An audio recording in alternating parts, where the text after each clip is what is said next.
the people who can afford it, everybody has been sinking boreholes.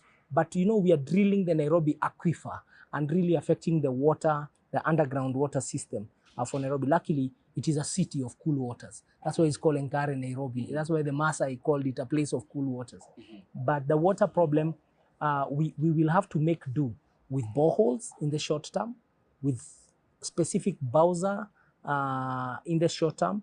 But in the longer term, in 5 years, I can promise Nairobians that supply of water to Nairobi will exceed the demand that we are having. Willing, if you became governor and you realize that part of these water problems is people doing business, in the sense that people are creating artificial shortages, and therefore so that they can be able to supply water to homes, will you take a hard stand on that and make sure that that does not happen? Manua, we have agreed there is no artificial shortage of water. There is a real shortage of water. But my own study and my own understanding, and remember I was deputy governor for 6 months, I clearly, and one of the first jobs I did was actually to change the governance of Nairobi City Water and Sewerage Company.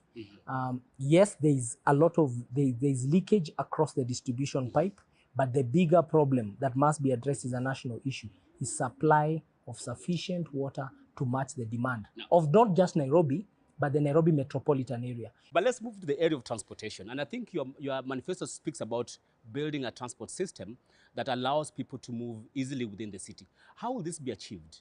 Because you see, sometimes when we get, as citizens, when we get these manifestos, all these big ideas, but it's difficult to understand how that gets achieved. Can I tell you, we have a president who's the 5th president of this country called Raila Amolo Odinga.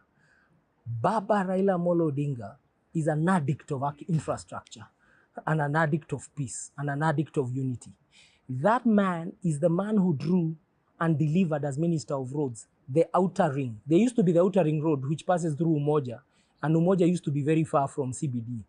Then he came with a plan and delivered the eastern bypass, the southern bypass, and now the bypass between Denderu back, that has just been done, back to Kikuyu, to Kikuyu area.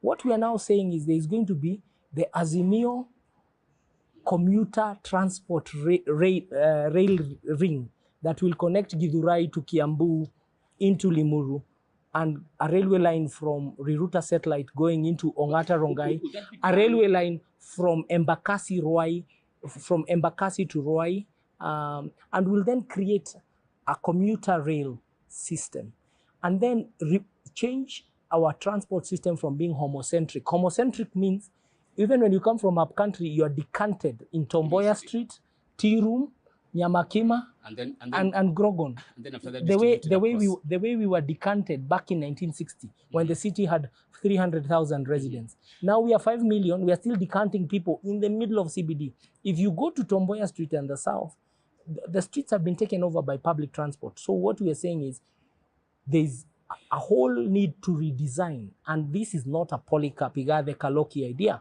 This is the Nairobi Integrated Urban Master Plan.